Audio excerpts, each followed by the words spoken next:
Hello everyone, good morning. I'm Hilda and my colleague here will introduce herself. Hello, I'm Marcia. So the topic of our presentation is this: are sign language interpreting services a quick fix for inclusion? But before we go ahead with the presentation, I should mention that I work at Oslo Met in Oslo, Norway. And Marcia, over to you. Yes, I work at the University of Applied Sciences in Utrecht in sign language interpreter training, which is a BA program.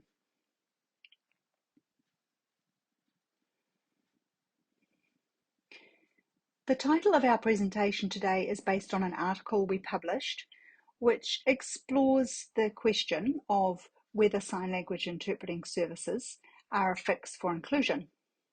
The article itself is available online, open access, or you could view a summary in International Sign in English at the academic website on the slide here.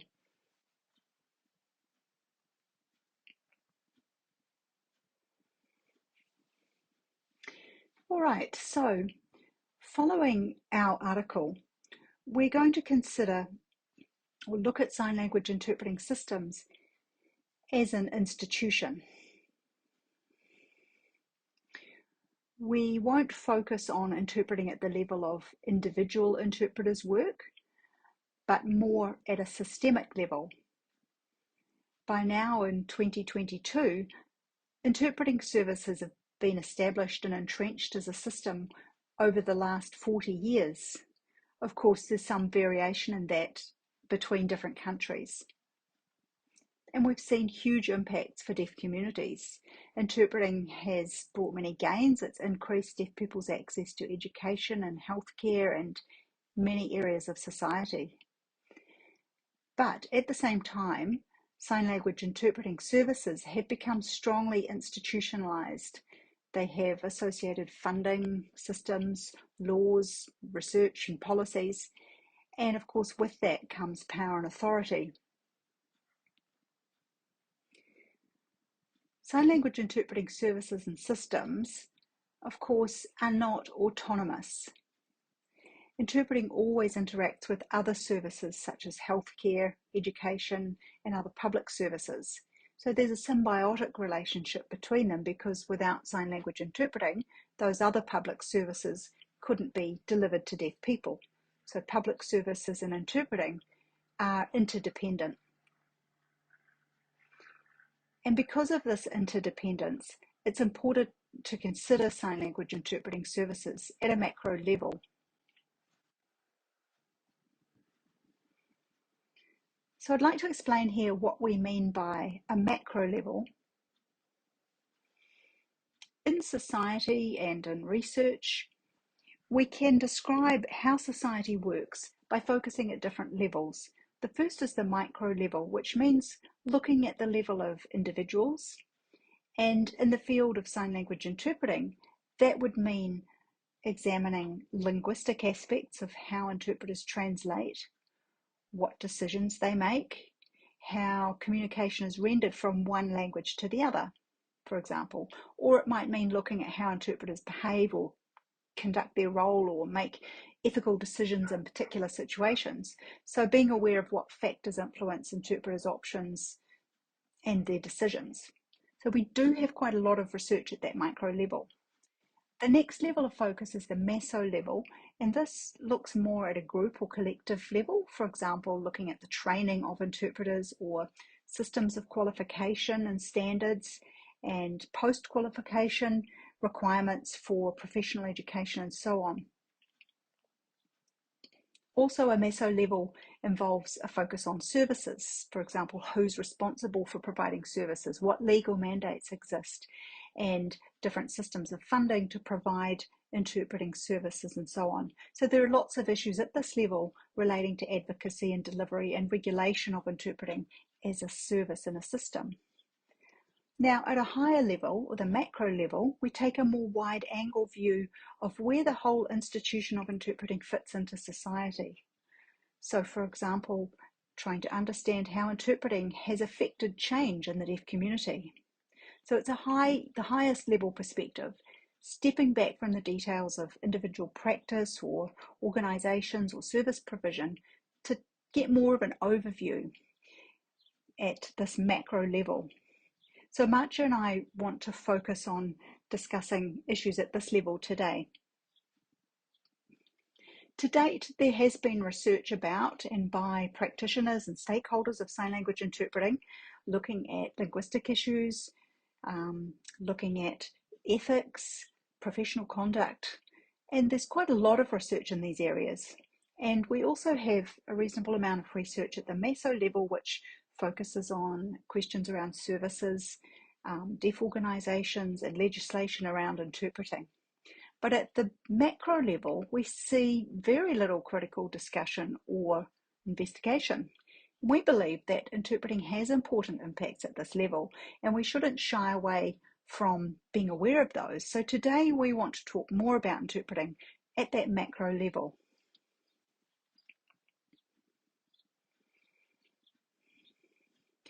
One issue or theme that arises constantly in discourse to do with interpreting is that interpreting itself is tantamount to access. The belief that interpreting provides access to education, to healthcare, to justice, to employment, access in fact to all of the contexts in society. So there is quite a dominant belief that interpreting itself is equivalent to access. So the usual practice is that when a deaf person appears in one of these contexts, interpreting should be provided. And if there is a lack of access or a barrier, the automatic response is bring an interpreter in. And the assumption there is that it will resolve access barriers. And if there aren't enough interpreters, then the solution is to increase the workforce. So interpreters and access are intrinsically linked. In many sign language laws, there is an expression of the idea that wherever a deaf person wants to use sign language, the default solution to that is to provide interpreting. And we see deaf associations as well as public authorities advocating for the provision of interpreting as a solution to access. But does this really achieve access? Does the presence of an interpreter guarantee access? In practice, interpreting usually means access to the majority's spoken language, and it's selective or it's restricted often to an individual interaction, a person who is speaking. It's not necessarily access to the wider context of society. It's just access to an encounter with a specific individual. So quite often it's something like this picture on the slide here. Ramps being provided for a wheelchair to make the building accessible. But as you can see from the door, the access isn't really as complete as you might think. So this image also, I think, is a metaphor for the assumption that providing a sign language interpreter does give equivalent access. We think perhaps we need to think a little bit harder about whether that's really the case.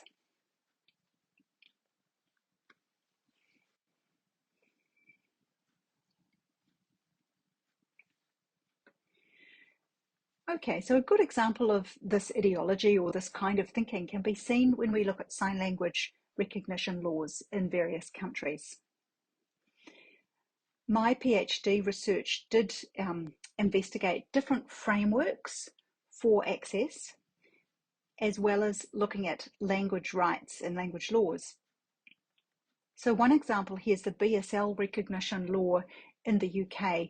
Just recently, a new act was passed, but I'm talking here about the earlier 2003 recognition law, which recognised BSL first. And that law allocated £1 million for the provision of sign language interpreting services.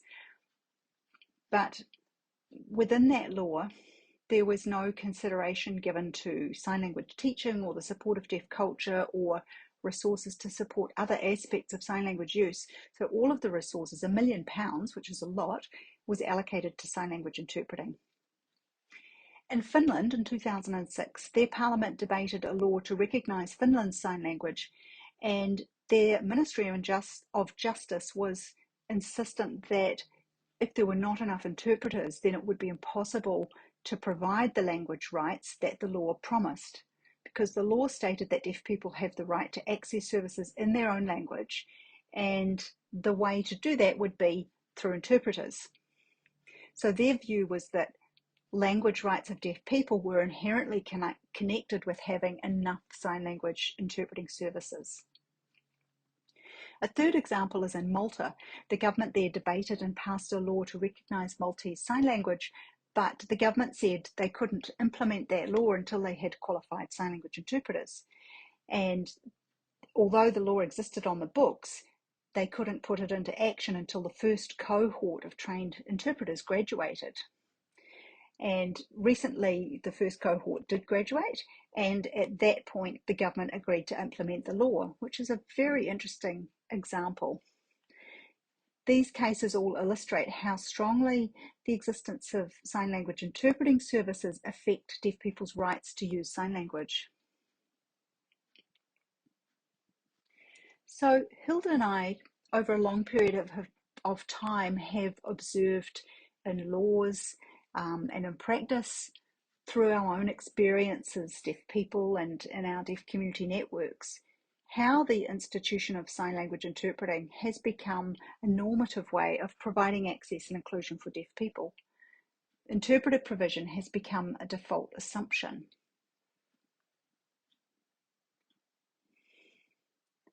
And interpreters have become the default solution, if you like, to any difficulty with access or communication. And we believe that, well, yes, to an extent, interpreting does provide access and is a partial solution, but we also feel that this sometimes runs the risk of being a bit of a smokescreen or concealing communication barriers or problems that still exist below the surface. So there's a risk that providing interpreting as an automatic accommodation might mask underlying problems. So this is why we use the metaphor of putting a band-aid on a wound, which doesn't really cure the wound.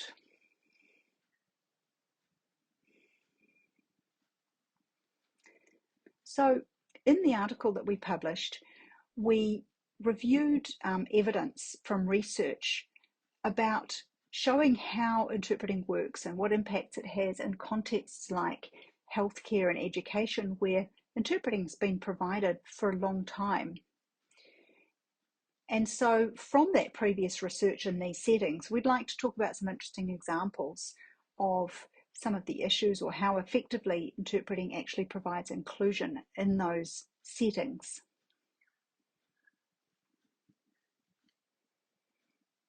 So studies of interpreting in healthcare settings, for example, show that often an interpreter will be present, but communication problems may still exist. So this could be related to the quality of the interpreting, perhaps insufficient training, perhaps the interpreter doesn't know the terminology or the relevant concepts, or perhaps they're not familiar with the patient's background. All of these issues impact the quality of communication.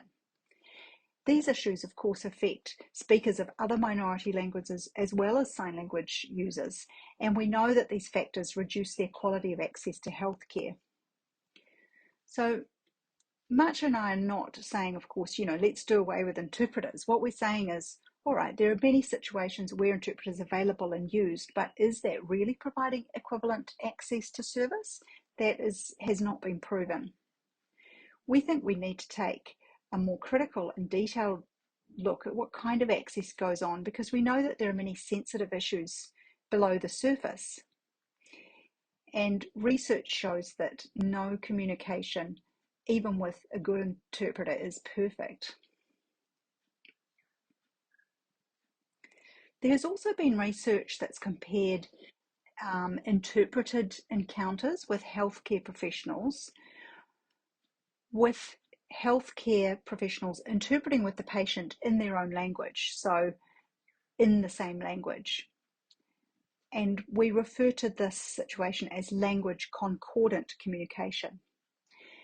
And the research has shown that if you compare interpreted communication with the language concordant interaction, even with an excellent interpreter, we know that the same language communication has a much bigger impact and provides higher quality of service for the patient. So even the best interpreter can't really get an equivalent to that same language interaction.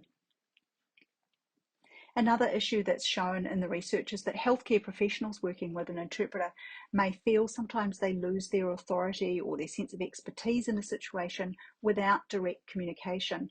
So, for example, in a mental health setting, the language itself is very important, and that's part of a clinician's diagnosis to be able to spot language disfluency or disorder. And that could really affect their diagnosis. But if they're working through an interpreter, they're asking very precise questions. It's hard for the clinician to know if the interpreter has perhaps modified the question or the response, and then whether the response matches the target question. On the other hand, if the patient themselves is communicating in a confused or disordered way, but the interpreter makes sense of it and tidies it up a bit, then the clinician is losing information. That makes it difficult for them to have a very clear, precise sense of what's going on. So there are a lot of complications in that interpreted or mediated communication system. Whether it's deaf people or other minority language speakers, we know that generally they don't get equivalent understanding. They don't come away from a medical situation with a clear or complete understanding of what's happened or feeling empowered. So this increases their vulnerability in this situation. So these are some of the reasons why we question whether interpreting equals access. Often when it is questioned, the response is, well, we need to improve the standard, give interpreters more training, and this will improve the quality of access. But even with excellent, well-trained interpreters, it's still very difficult to match that language concordant communication, which gives people direct access in a patient's own language. So turning from healthcare research to the field of interpreting in education, we know that interpreting doesn't happen with other minority language groups in schools. It's really unique to sign language users that we would find interpreters working in classrooms.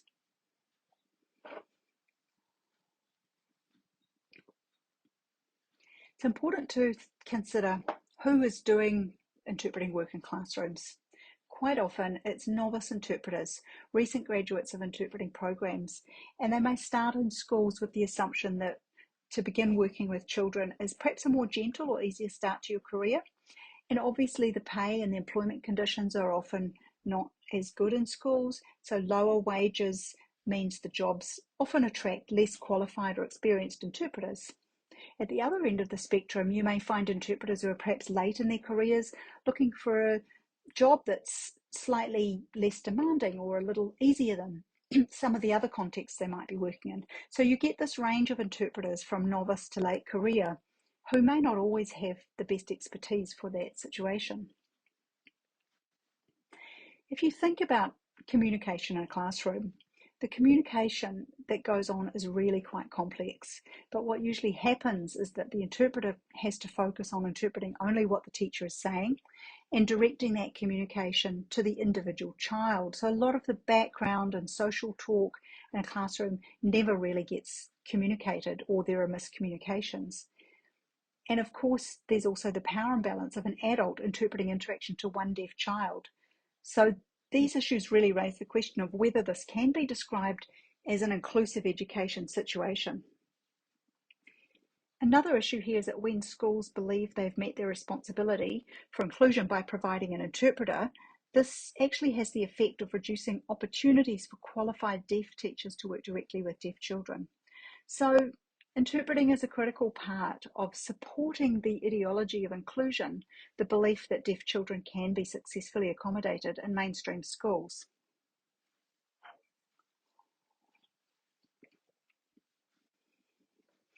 Earlier on, I outlined the different levels or different ways of looking at sign language interpreting, micro, meso, and macro, and how these levels interact. So, for example, taking the ideology of inclusion, if you have children, if you want children to be attending mainstream schools, then authorities will develop sign language interpreting services to provide that access, to send interpreters into schools. And then individual interpreters will have opportunities to work there. So These levels sort of complement each other to feed into that whole inclusive education ideology.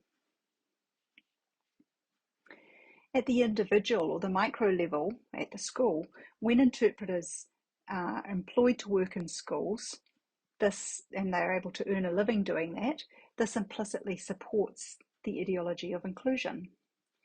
And so interpreters are contracted to work and earn a living because there's a law that provides for it. So these levels of the system are interacting to support inclusive education. But what we've seen is that the more mainstreaming has become the norm, the more deaf schools have declined and closed. And a key factor in that, of course, is the use of interpreters in schools. So we do have to consider the impact of educational interpreting on the status of deaf schools. Of course, we're not suggesting that the decisions of individual interpreters are responsible for the demise of deaf schools, not about assigning blame to individuals, but we're saying that at a macro level, this is how policies and service provisions and choices play out. So it is important to ask what are the implications or impacts that we want and to have dialogue about this. So one other issue that relates to the macro level is why and where do deaf people work with or use interpreters? We know that obviously deaf people don't have interpreters with us 24/7. Most of the time we're just going about our lives without an interpreter. But when I'm the most visible to people are the times when I have an interpreter with me. But of course, for most of my life, or for most deaf people, I'm not with an interpreter. So deaf people have a wide range of communication strategies. They might use an interpreter, they might use gesture, they might use writing. Some people might prefer to speak in certain situations. It's the whole range of communication strategies that any deaf person is going to use within one day. So they're not only dependent on interpreters for participation or for access. Depending on the context and who they're interacting with, deaf people will make different language and modality choices.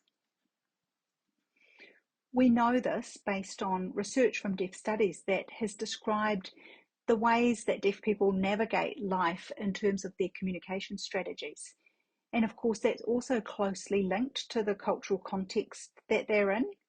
So here in my part of the world, our interpreting services are institutionalized, but in many countries, sign language interpreting services are much less available. So people adopt other strategies to interact in their society.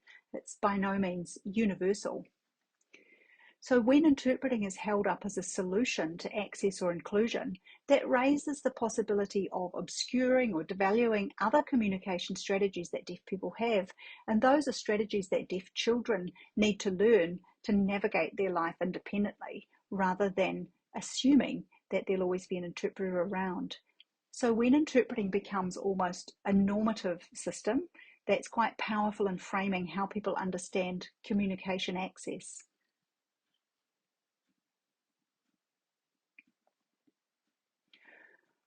Also, looking at the institution of interpreting from a bird's eye view, we can ask who benefits or which deaf people benefit from sign language interpreting services the most. Those who benefit the most are probably individuals like Hilda and I. We have language privilege, we have cultural and social capital. We have the educational experience and professional networks that allows us to be selective about which interpreters we prefer to work with, to attend conferences or to work in a professional setting. But of course, most of the deaf community don't have that degree of language privilege or all the networks that we have. And so they have far less opportunity to ensure that they get good interpreters or perhaps to judge the quality of service. Quite often deaf people say they're just grateful to have an interpreter, whereas we can be much more discerning, and so the gain for us is greater. That's a very privileged position that we're in. But this is not exactly a fair system. There should be more equal access for all of the deaf community, which is not what happens currently.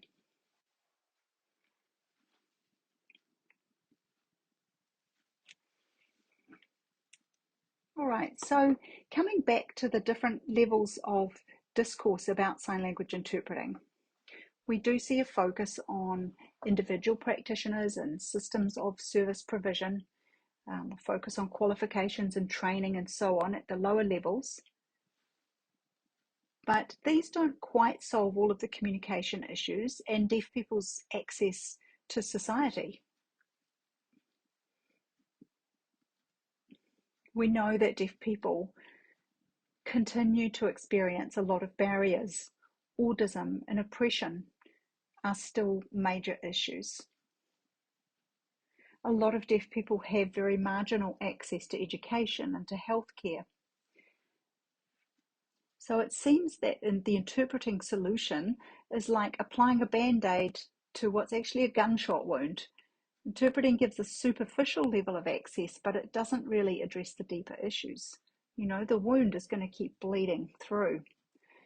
So this is what motivates Marcia and I to think we need to take a step back and look at how interpreting as an institution impacts deaf communities and their interactions in society. So we see a need for a more macro level discussion of those issues.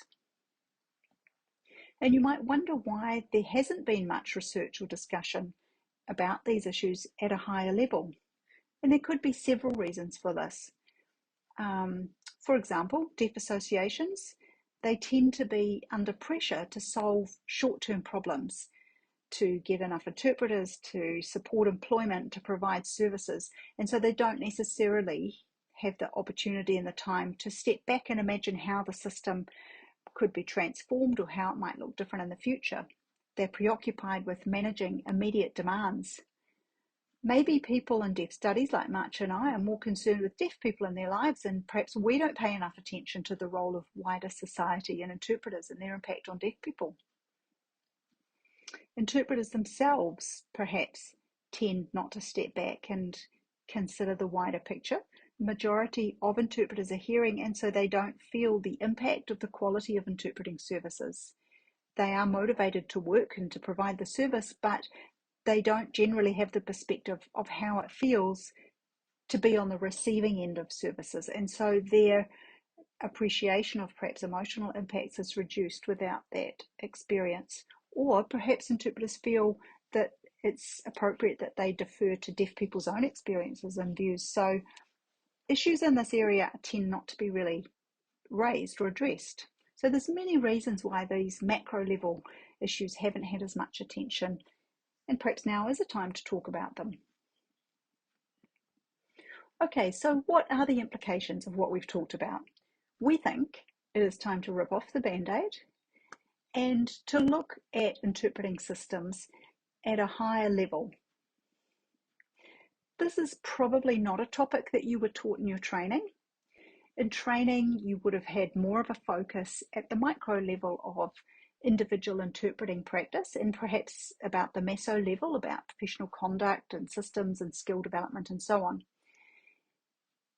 But at the macro level, more experienced interpreters could be considering how you as individuals become part of a collective profession that holds power as part of an institutionalized system of interpreting. So that system has important impacts for deaf people's individual lives, and also it affects the way government implements inclusion or other laws. So this isn't something that's currently really taught to interpreters, but Hilda and I both work in interpreter training, and we do see the effects of this in action. We see a need for more research on this, and we're both deaf. We have lived experience of barriers. We have worked with interpreters throughout our lives, and so these experiences convince us that there is a need to give more attention to these issues at a macro level. So people sometimes ask me if we mean that we should do away with interpreting services. And as we said before, we're not at all suggesting that interpreting services be diminished or funding cut. Interpreting services, of course, will remain as a very important part of participation in society. But like any other institution, whether it's politics or media, it should be open to scrutiny and to critical challenge around the status quo. So that's what we're arguing for. The concept of access and how that itself is defined does need attention, because access could mean implementing a range of strategies. Interpreting is one, but there may be other possibilities as well. We know that research from deaf studies has shown many cases where deaf people use various strategies and have different preferences, and that interpreting is not always a blanket solution for access in all situations. So my final key point for you is the importance of you being aware that you collectively do have an impact as individuals, but also as a profession. And those impacts affect our lives. So it's very important to remain conscious of that.